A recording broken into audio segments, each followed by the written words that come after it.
Data and Analytics for IoT, Module 4.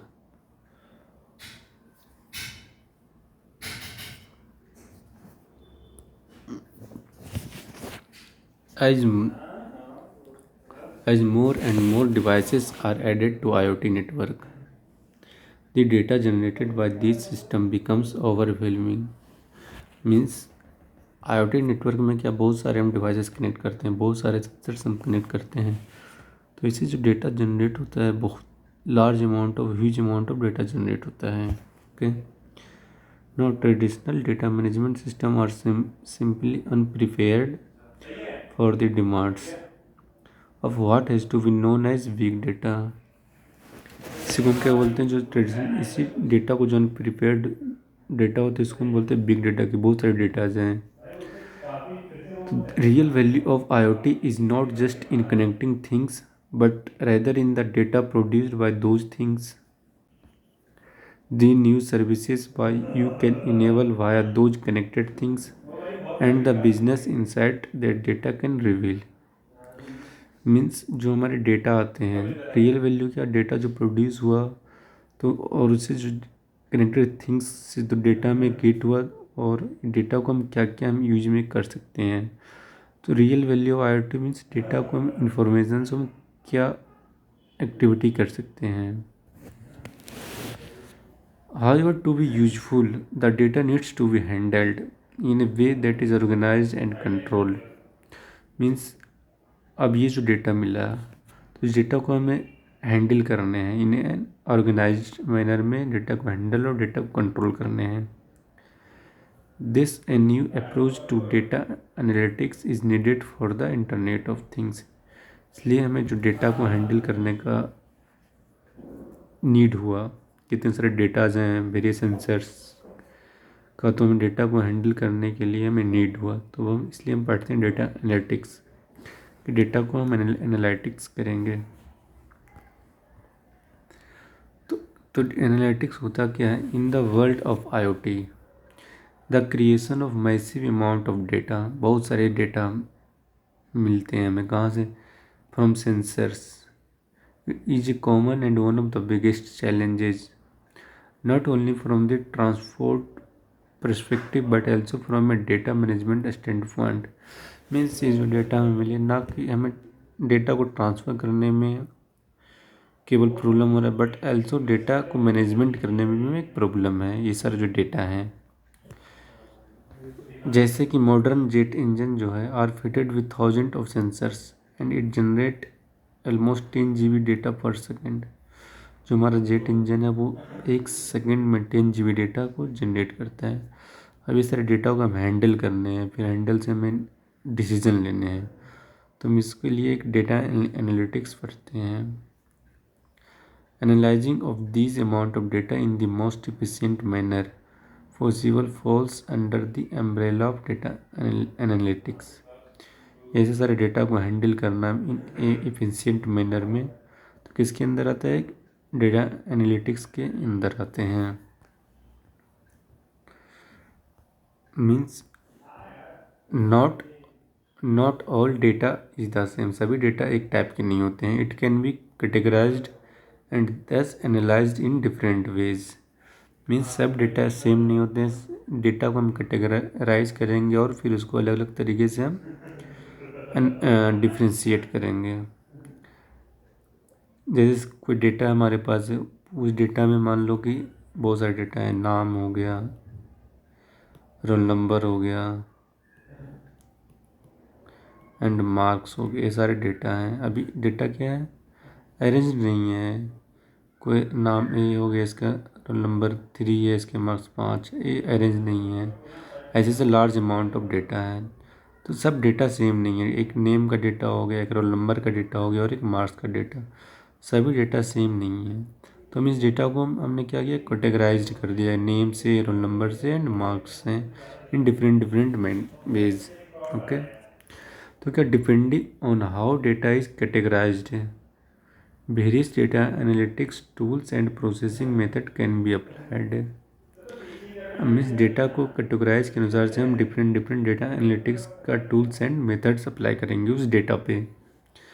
There are two important categorized from an IoT perspective where the data is structured on unstructured and whether it is in motion or rest। Means IoT में generally कौन कौन से type के हैं data को categorise किया, एक तो स्ट्रक्चर्ड और अनस्ट्रक्चर्ड पे, और डेटा आइदर मोशन में है और डेटा या तो रेस्ट में। ओके, ये 4 टाइप से मैं डेटा को कैटेगराइज किया हुआ है। नाउ फर्स्ट हम देखते हैं structured data versus unstructured data. Structured versus unstructured data.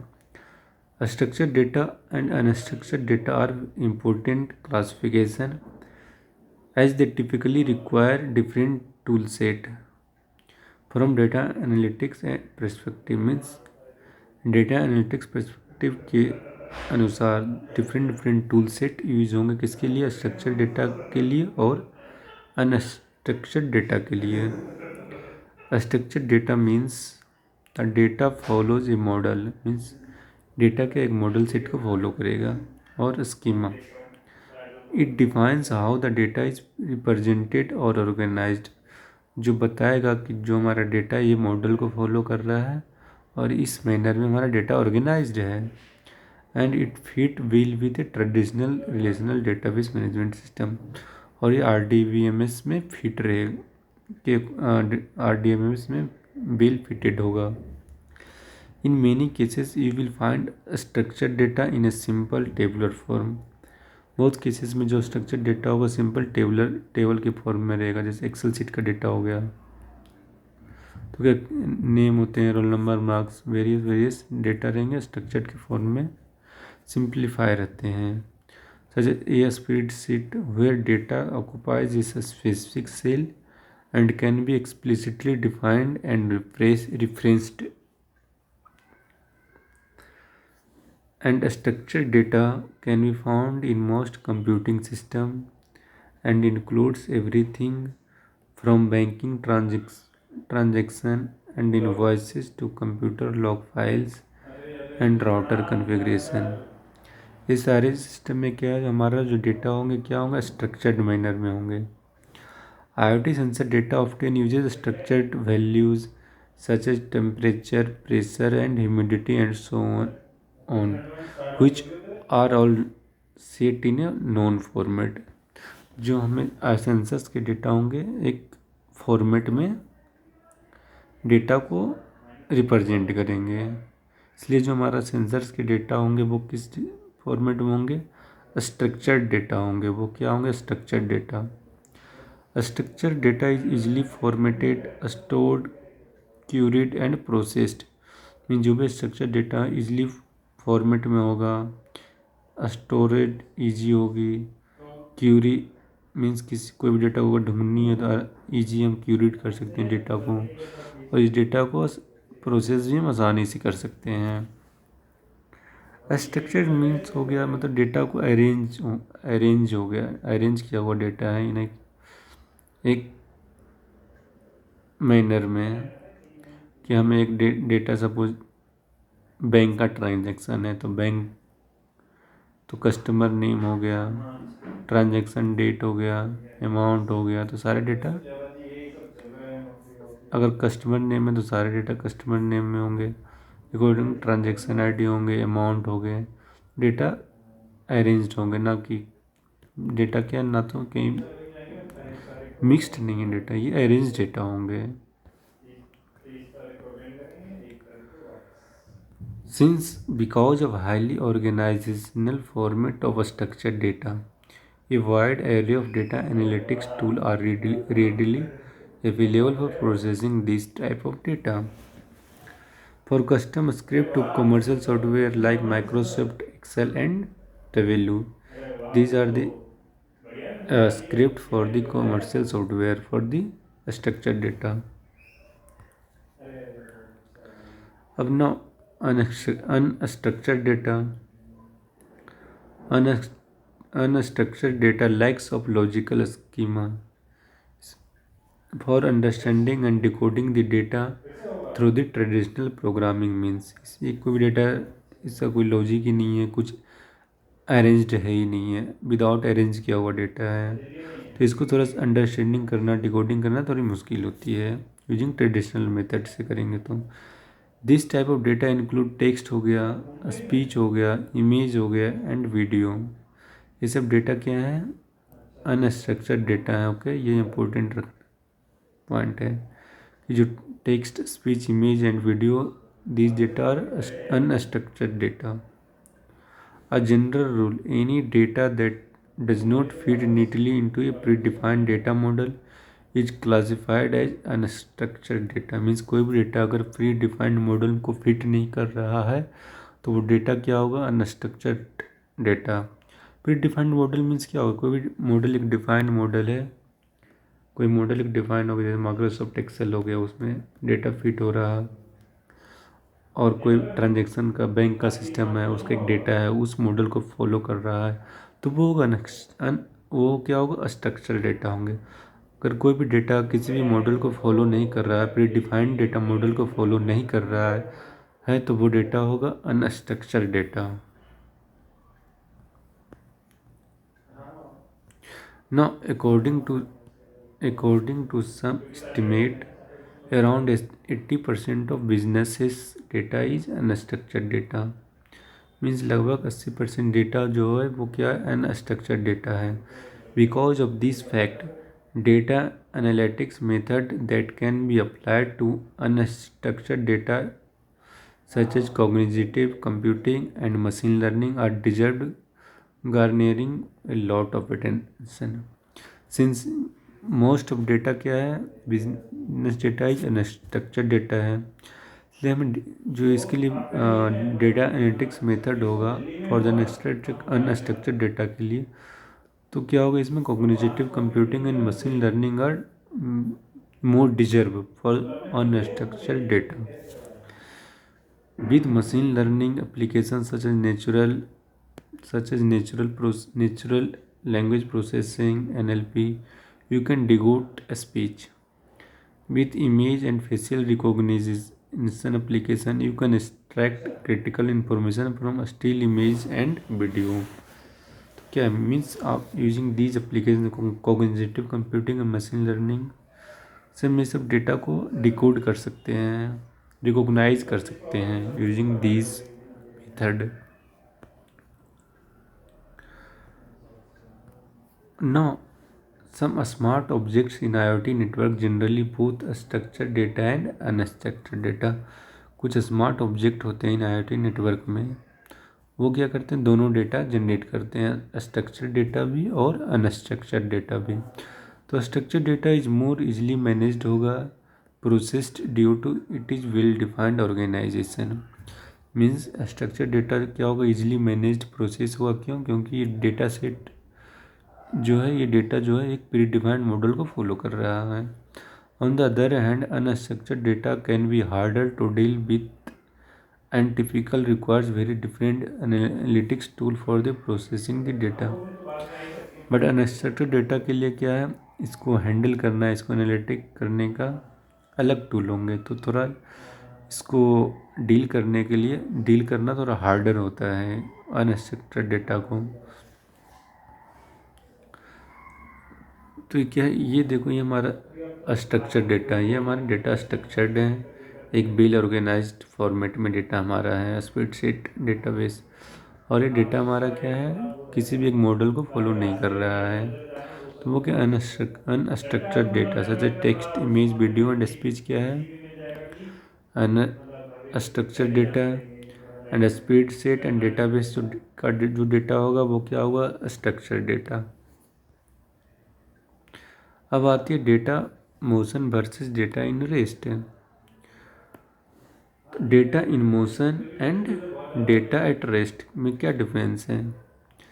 Data in IoT network is either in transit और बीइंग होल्ड और स्टोर्ड। मीन्स कुछ डेटा या तो ट्रांजिट करे, मीन्स ट्रेवल कर रहा है, और कुछ डेटा क्या हुआ? रेस्ट में है। तो जो डेटा ट्रांजिट में है उसको क्या बोलेंगे? Data in motion. और जो डेटा स्टोर्ड होगा उसे क्या बोलेंगे, डेटा एट रेस्ट। इसके एग्जांपल हम कैसे डिफाइन करेंगे, data in motion include traditional client और server exchange such as web browsing and file transfer and email. जो हमारे वेब ब्राउजिंग करते हैं, फाइल ट्रांसफ़र करते हैं और ईमेल करते हैं, ये डेटा क्या है, इन मोशन डेटा है।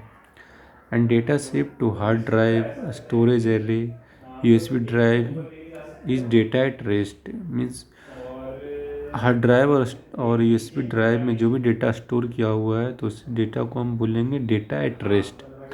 और कुछ डेटा मीन्स ट्रांसफ़र हो रहे हैं, जैसे कि फाइल ट्रांसफ़र हो रहा है, मेल ट्रांसफ़र हो रहा है, वेब ब्राउज करते हैं, तो ये डेटा जो ट्रेवल करता है उस डेटा को बोलते हैं data in in motion.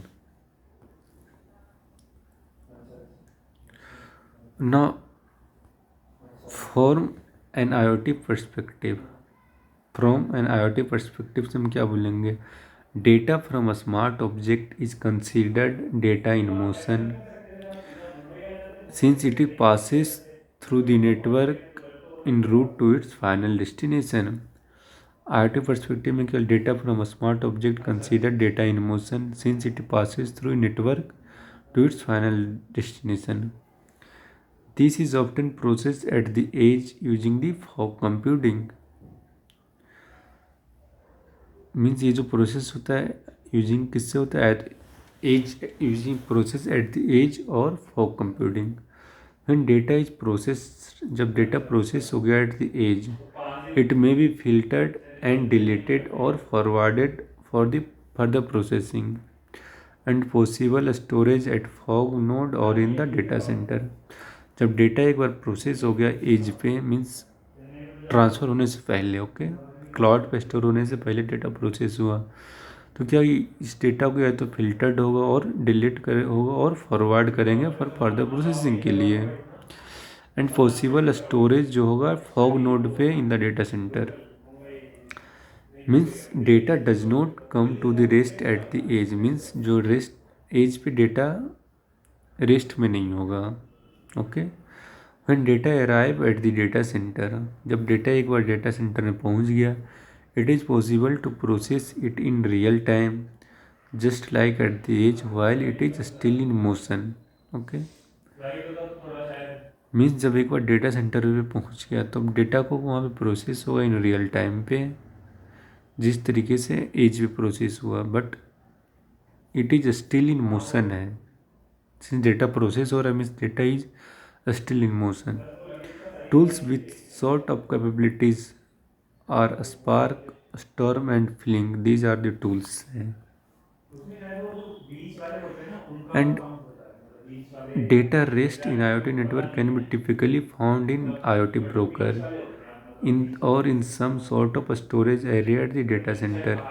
Means data in rest in IoT network में क्या होगा, डेटा या तो स्टोर होगा एट द डेटा सेंटर और IoT ब्रोकर के पास डेटा होल्ड करके रखते हैं, तो इसे क्या बोलेंगे, data at rest in IoT network. Hadoop is not, example किया, Hadoop not only helps with data processing but also the data storage। तो इसमें Hadoop क्या है, Hadoop है हमारा एक टूल है, ये डेटा को प्रोसेस करने का भी काम करता है और डेटा को स्टोरेज करने का भी काम करता है। तो ये क्या है, इस यहाँ पे क्या होगा, डेटा इन मोशन भी होंगे और डेटा सिंस ये स्टोर कर रहा है डेटा इन रेस्ट भी होगा।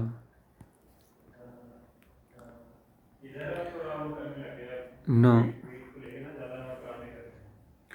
data analytics overview हम एक बार, the true importance of IoT data from a smart object is realized only when the analysis of the data, जो इसका इम्पोर्टेंस क्या है, डेटा को एनालिसिस करना, which leads to actionable business intelligence and insight। जो एक बार डेटा को एनालिसिस हो जाएगा तो हम इससे एक्शन में यूज कर सकते हैं, actionable business intelligence and insight. Data analysis is typically broken down by the types of results that are produced. अब data analytics is typically broken down by the types of result that are produced। एक बार data analysis हुआ तो हम उसके various result आएंगे उस data का एनालिसिस होने के बाद, तो उससे हम फिर अकॉर्डिंग हम एक्शन लेंगे। तो वही data analysis typically broken down by the type of result.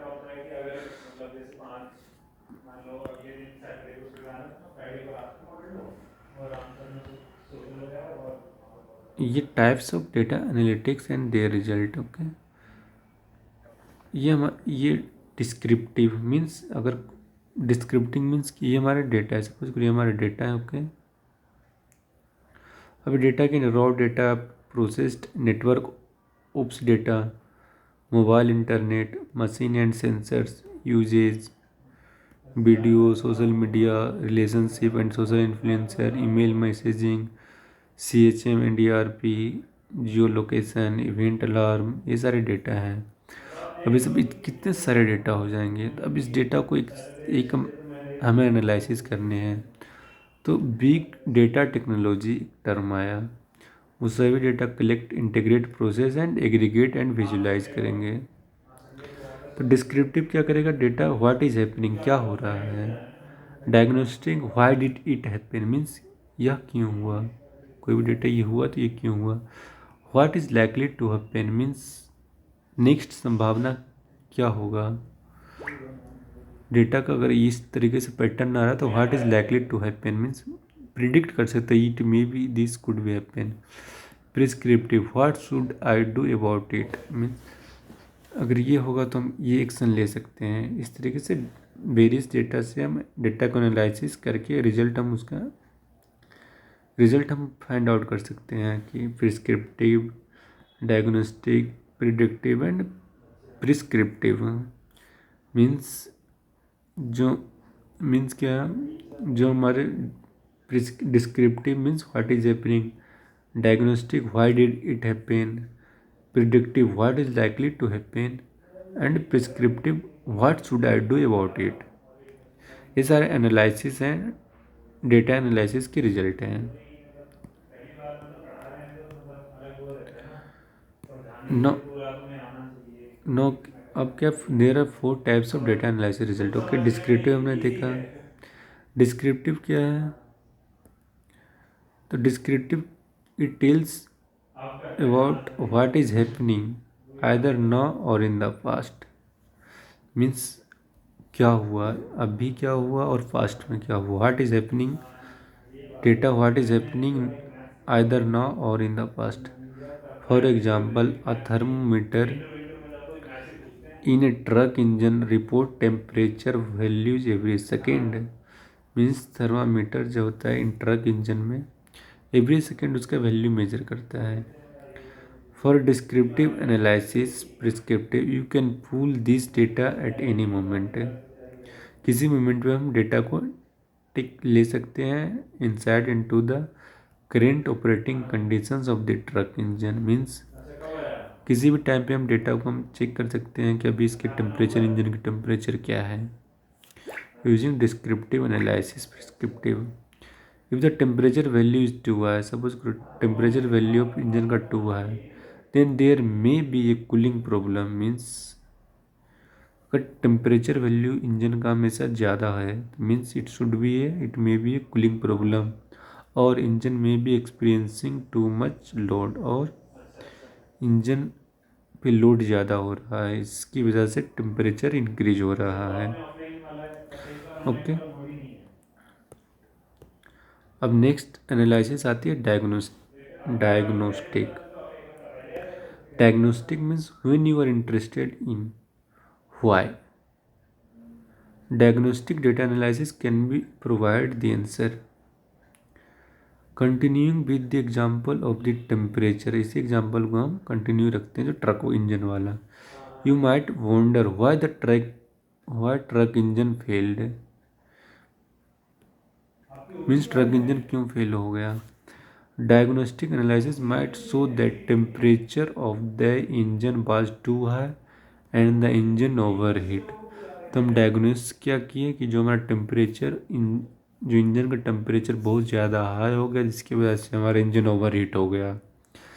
Then applying diagnostic analysis across the data generated by a wide range of smart object can provide a clear picture of why a problem or event can occurred. अब इस analysis से क्या होगा, जो भी data generate हुआ है उस स्मार्ट ऑब्जेक्ट से ये हेल्प करेगा कि कोई प्रॉब्लम और इवेंट अकर क्यों हुआ। ओके, तो ये एनालिसिस क्या कहलाएगा, diagnostic analysis. Okay, now next आती है प्रिडिक्टिव एनालिसिस। ये क्या predictive analysis? Predictive analysis, it aim to foretell the problem or issue before they occur. Means कोई भी इशू अकर होने से पहले, कोई भी दुर्घटना होने से पहले या होने से पहले ही आपको इन्फॉर्म कर देगा कि ये होने की संभावना है। तो उस एनालिसिस को हम क्या बोलेंगे, predictive analysis. Okay, for example with the historical values of the temperature for the truck engine का हम एग्जाम्पल लेते हैं। Truck engine, since predictive analysis could be provide an estimate on the remaining life of certain component in the engine. किसी भी engine है, कोई भी उसमें कंपोनेंट लगा हुआ है तो उसकी एक सर्टेन लाइफ होती है।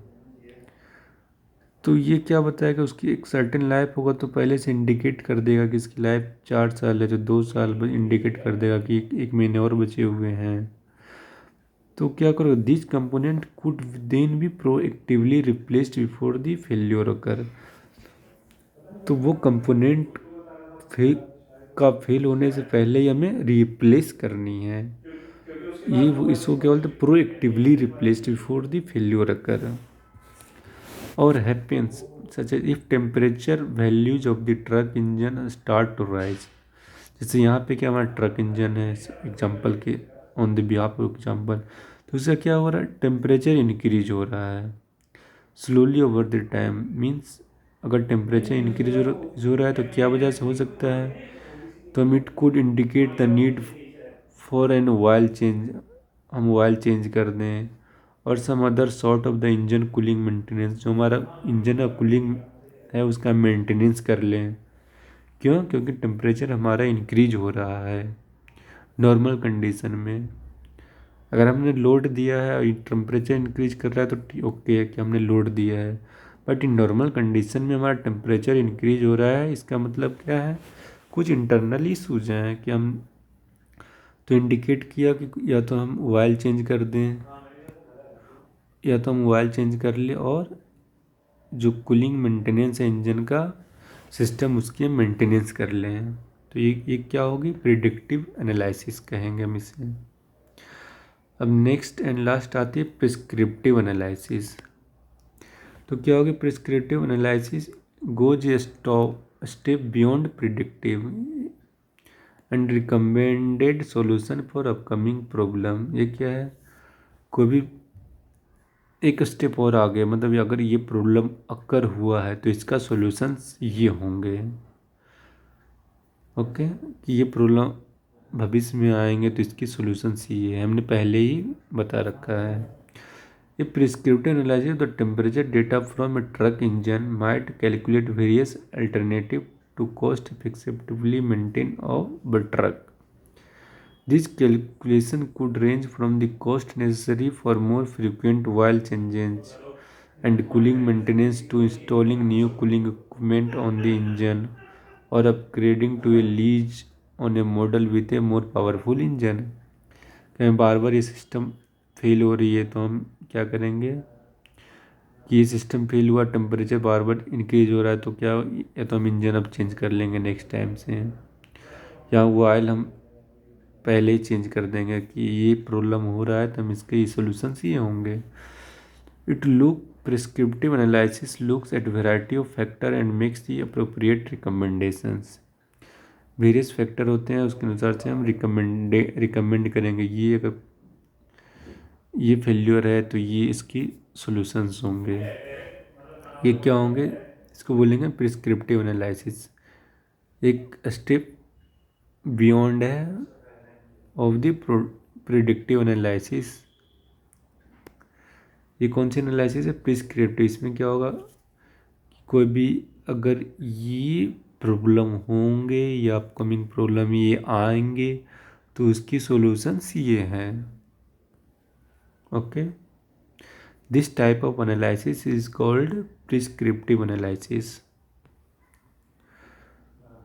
Both both predictive and prescriptive analysis are more resources intensive and increase complexity. Okay, दोनों क्या है, prescriptive and predictive analysis more resource useful and complexity भी मोर है, but the value they provide is much greater than the value from the descriptive and diagnostic analysis. But इसका जो value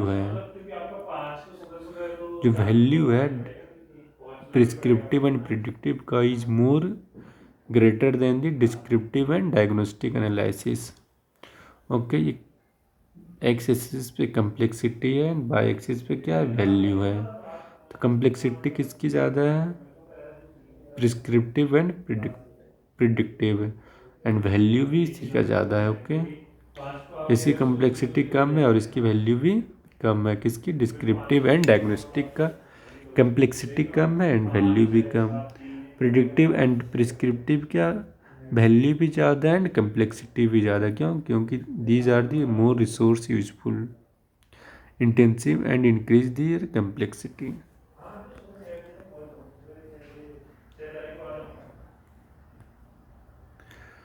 Now, IoT data analytics challenges.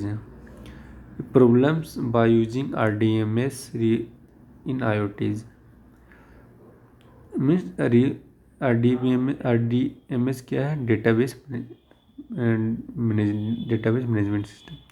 Performance issues costly to resolve, require more hardware architecture changes, volatility of data changing in schema. These are the some challenges. Okay,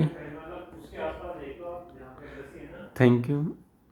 This is for the overview of data analytics.